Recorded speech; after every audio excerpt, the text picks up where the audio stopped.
Hello dear students, आज के video में हम लेवल 1 की क्वेश्चन 11 टू 12 डिस्कस करेंगे। Let's start from question 11।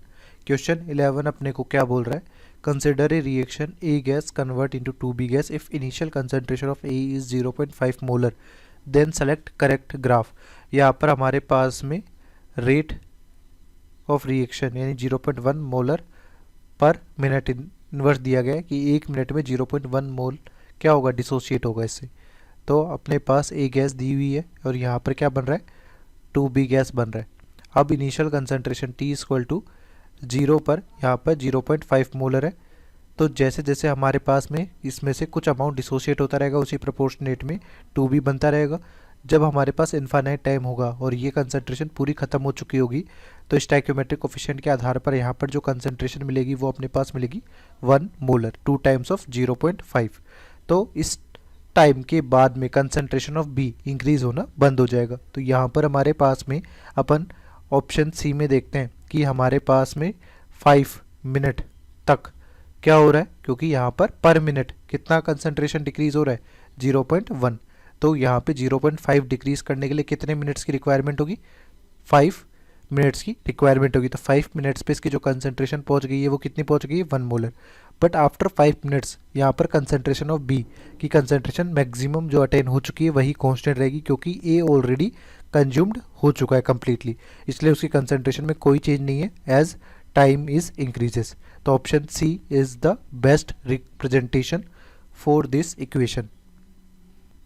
Next question है 12। Which of the following statement is incorrect? Incorrect पूछा गया है यहाँ पर। ये second order reaction must be bimolecular elementary reaction. अब एलिमेंट्री रिएक्शन के लिए हमारे पास जब अपन बाई मोलिकुलर की बात हो रही है, तो जैसे कि ए प्लस बी कन्वर्ट होके सी या डी कुछ भी बना रहे हैं, तो यहाँ पर एलिमेंट्री रिएक्शन के लिए जब हम रेट लॉ एक्सप्रेशन लिखेंगे तो रिएक्टर की कंसंट्रेशंस को ही कंसिडर करते हैं अपन, और जो उनकी ऑर्डर ऑफ रिएक्शन होगी वह स्टोइकियोमेट्रिक कोफिशिएंट का सम होगा। तो ऑर्डर हमारे पास क्या हो जाएगा, 2। तो ये स्टेटमेंट ट्रू है। ये bimolecular elementary reaction must be second order reaction, तो ये भी सही बात है। बाई मोलिकुलर एलिमेंट्री रिएक्शन के लिए ऑर्डर हमेशा 2 ही होगा। Zero order reaction must B एक कॉम्प्लेक्स रिएक्शन, ये भी ट्रू बात है, क्योंकि हमारे पास में इस एक्सप्रेशन में जैसे कि अपन a plus B convert c में हो रहा है, तो इसके लिए अपन बोल दें कि जीरो ऑर्डर रिएक्शन है। तो इसके लिए रेट लॉ एक्सप्रेशन करने के लिए अपने को क्या करना पड़ेगा, यदि a टू द पावर अपन 1 रख रहे हैं तो b to the power must be -1। और ये तभी हो सकता है जब हमारे पास कॉम्प्लेक्स ऑर्डर हो में रिएक्शन दी गई हो, क्योंकि ऑर्डर ऑफ रिएक्शन यहाँ पर अपन देखें तो 1 -1 तब जाके क्या होगा, 0 होगा। और किसी भी सिंपल एलिमेंट्री रिएक्शन के लिए नेगेटिव स्टोइकियोमेट्रिक कोफिशिएंट हो नहीं सकता। तो नेगेटिव स्टोइकियोमेट्रिक कोफिशिएंट वाला ऑर्डर अपने पास कब मिल सकता है, जब हमारे पास रिएक्शन कॉम्प्लेक्स रिएक्शन हो।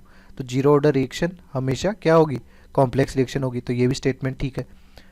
फर्स्ट ऑर्डर रिएक्शन में भी कॉम्प्लेक्स और एलिमेंट्री रिएक्शन, तो ये अपने पास में क्या है, फर्स्ट ऑर्डर रिएक्शन के लिए पूछा जा रहा है, तो ये कॉम्प्लेक्स भी हो सकते हैं एलिमेंट्री भी, तो ये भी सही बात है।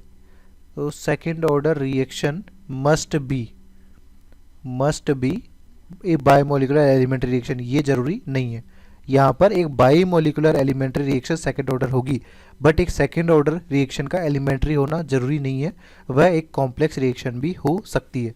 तो ये स्टेटमेंट जो है ये मस्ट भी नहीं होगा, ऑलवेज वाला ट्रू नहीं होगा, इसलिए फॉल्स स्टेटमेंट है। बाकी सारे ट्रू स्टेटमेंट है, इसलिए option A is the correct answer. Next है 13। इसे बोला गया the molecularity of a complex reaction. Molecularity of a complex reaction upon define नहीं कर सकते, नॉट डिफाइंड। जो भी कॉम्प्लेक्स रिएक्शन है, मल्टी स्टेप रिएक्शन, उनके इंडिविजुअल स्टेप्स के लिए अपन मोलिकुलरिटी डिफाइन कर सकते हैं। तो option D is the correct answer. 14. Decomposition of NH4 NO2 into N2 and 2H2O liquid is first order reaction. Which of the following graph is correct? तो हमारे पास NH4 NO2 ये aqueous है, ये किस में कन्वर्ट हो रहा है, ये कन्वर्ट हो रहा है N2 gas plus 2H2O liquid. ठीक है, हमारे पास यहाँ पर क्या हो जाएगा, फर्स्ट ऑर्डर रिएक्शन है ये। ठीक है, फर्स्ट ऑर्डर रिएक्शन के लिए अपने पास यदि अपन देखें, ये जो है t इक्वल टू 0 पर यदि इसके मोल्स a हैं, t equal to t time पर इसके कुछ मोल्स डिसोशिएट हो जाएंगे a - x। ये यदि अपन इनिशियल कंसंट्रेशन मान लेते हैं और ये ct मान लेते हैं, तो विद टाइम हमारे पास जो सी टी का ग्राफ अपन देखेंगे तो वो C naught e to the power minus k t होता है according to first order kinetics. तो यहाँ पर टाइम के साथ में NH4NO2 की कंसंट्रेशन वर्सेस टाइम का जो ग्राफ होगा वो एक्सपोनेंशियली डिक्रीज होगा, जो कि ऑप्शन डी से मैच कर रहा है। तो option D is the correct answer. Next है 15th, decomposition of HI gas on gold surface is zero order reaction. के हमारे पास HI का डिकम्पोजिशन यदि अपन करते हैं तो ये डिसोशिएट होगा किसमें, H2 प्लस I2। ठीक है,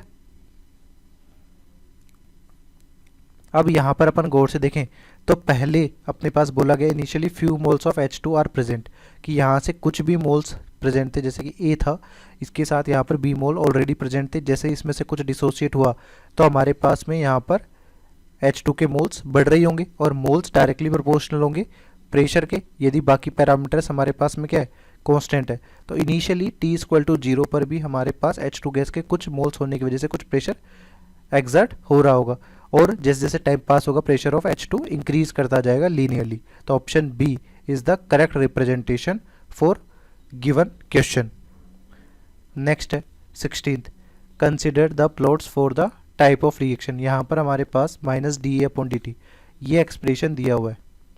ठीक है, इस रिएक्शन के लिए यदि अपने को रेट ऑफ रिएक्शन लिखना हो, रेट ऑफ रिएक्शन हमारे पास क्या हो जाएगा, minus d A upon D t, rate of disappearance of A upon stoichiometric coefficient, या plus d B upon D t upon 1, या plus d C upon D t upon 1।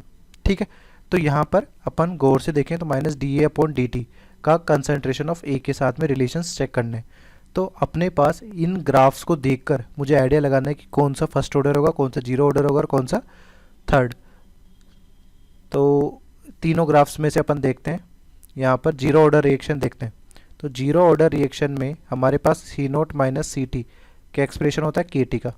तो अपने पास वहाँ पर सी टी वर्सेस टी का graph यदि अपन बनाते हैं, यहाँ पर जो ए दिया हुआ है ये टी टाइम पर कंसंट्रेशन है, सी टी वर्सेस टी का ग्राफ हमारे पास इस तरह का ऑब्टेन होता है for zero order reaction. For first order reaction, for first order reaction हमारे पास सी टी का expression integrated rate law C naught e to the power minus k t होता है। यहाँ पर सी टी वर्सेस टी का graph यदि आप प्लॉट करोगे तो कुछ इस तरह से आएगा। ठीक है, इसी तरह से आप सेकेंड ऑर्डर की बात करें, सेकेंड ऑर्डर की, तो सेकेंड ऑर्डर में हमारे पास क्या हो जाएगा, 1 upon C T is versus time. तो ग्राफ हमारे पास कुछ इस तरह से आएगा। तो ये वाला जो ग्राफ दिख रहा है ये 1 upon C T versus T है, यानी सेकेंड ऑर्डर का है। ये वाला ग्राफ अपने पास किससे मैच कर रहा है, जीरो ऑर्डर से। और यहाँ पर अपन देखें तो minus d A upon D T दिया। फर्स्ट ऑर्डर काइनेटिक्स में अपने पास रेट जो होता है के कंसंट्रेशन ऑफ ए की पावर 1 होगा, और रेट हमारे पास क्या होगा, minus d A upon D T की पावर n। तो n हमारे पास भी स्टैक्योमेट्रिक कोफिशिएंट है, बट ये जो है ये डायरेक्टली प्रोपोर्शनल है minus D upon D T किसके, कंसंट्रेशन ऑफ ए के। तो y equal to M X के हिसाब से लीनियर इक्वेशन होगी। तो ये किसका ग्राफ है, फर्स्ट ऑर्डर का। तो हमारा करेक्ट आंसर होगा 102। कौन से ऑप्शन में मैच कर रहा है, option D is the correct answer. Next है 17, if decomposition reaction A gas से बी गैस बन रहा है follows first order kinetics then the graph of rate of formation of B. तो rate of formation of B d B upon D t, ये हमारे पास क्या है, यहाँ पे आर है। ये क्या हो जाएगा, के कंसंट्रेशन ऑफ ए टी का एक्सप्रेशन अपन फर्स्ट ऑर्डर काइनेटिक्स से लिखें तो ये होता है A naught e to the power minus k t. A naught initial concentration of A है, तो यहाँ पे d B upon D t ये पूरी की पूरी एक कांस्टेंट वैल्यू हो जाएगी k dash e to the power minus k T. तो टी टाइम के साथ में इसका जो रिलेशन होगा वो एक्सपोनेंशियली डिक्रीज वाला होगा। तो यहाँ पे आर जो दिया गया है वो क्या है, D B upon D T. Time के साथ में क्या होगा, exponentially decrease. Option C is the correct answer. Next है 18th, consider the plots given below for the type of reaction. ठीक है, these plots respectively correspond to the reaction orders. Half life का हमारे पास में यहाँ पर रिलेशन दिया गया है। तो देखते हैं कि हाफ लाइफ क्या हो सकता है। तो किसी भी nth ऑर्डर काइनेटिक्स, यहाँ पर nth ऑर्डर काइनेटिक्स के लिए यदि हाफ लाइफ आप लिखते हैं तो टी हाफ हमारे पास होता है 2 to the power n minus one upon k into n minus one C naught की पावर n-1। ठीक है, यहाँ पर एक कंडीशन बस ये है कि n की वैल्यू क्या नहीं होनी चाहिए, n must not be equal to 1। ठीक है, तो इसके आधार पर या सिंपल आप जीरो ऑर्डर, फर्स्ट ऑर्डर और सेकेंड ऑर्डर ही ऑप्शंस में दिए गए। तो जीरो ऑर्डर रिएक्शन के लिए आप देखें तो टी हाफ क्या होता है, जीरो ऑर्डर रिएक्शन के लिए टी हाफ होता है सी नोट अपॉन 2k। सी नोट हमारे पास इनिशियल कंसंट्रेशन ऑफ रिएक्टेंट है। फर्स्ट ऑर्डर के लिए टी हाफ का जो फॉर्मूला होता है वो हमारे पास होता है ln2 अपॉन k, यानी इनिशियल कंसंट्रेशन पे डिपेंड ही नहीं कर रहा। और यहाँ पर सेकेंड ऑर्डर के लिए बात करें तो ये टी हाफ क्या हो जाएगा, यहाँ पर सेकेंड ऑर्डर रिएक्शन के लिए टी हाफ हमारे पास होगा 1/k सी नोट। तो अपन देखें टी हाफ का इनिशियल कंसंट्रेशन से कोई रिलेशन नहीं है, ये फर्स्ट ऑर्डर रिएक्शन है। टी हाफ का डायरेक्टली प्रोपोर्शनल वाला रिलेशन है, ये जीरो ऑर्डर रिएक्शन है। टी हाफ का 1/c नोट से डायरेक्टली प्रोपोर्शनल वाला रिलेशन है, ये सेकेंड ऑर्डर का है। तो हमारे पास 1 0 2 ये वाला कॉम्बिनेशन करेक्ट होगा। Option C is the correct answer. Next है 19, for a zero order reaction the plot of concentration a-x versus time. तो हमारे पास में क्या होता है कि जैसे a से b बन रहा है, initial concentration t equal to 0 पर हमारे पास a मोल थे, t टाइम पर यहाँ पे से कुछ डिसोसिएट हो गया a-x, इसको अपन सी नोट मान लेते हैं, इसको सी टी।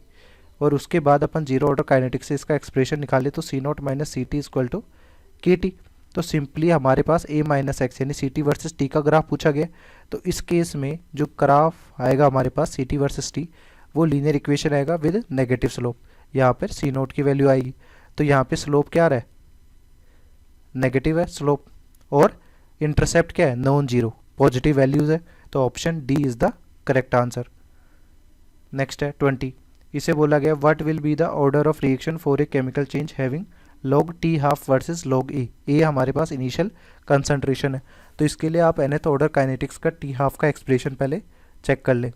तो टी हाफ का nth ऑर्डर काइनेटिक्स के लिए यदि अपन देखें ऑर्डर तो क्या होगा, यहाँ पे 2 to the power n-1 upon k n-1 C naught to the power n-1।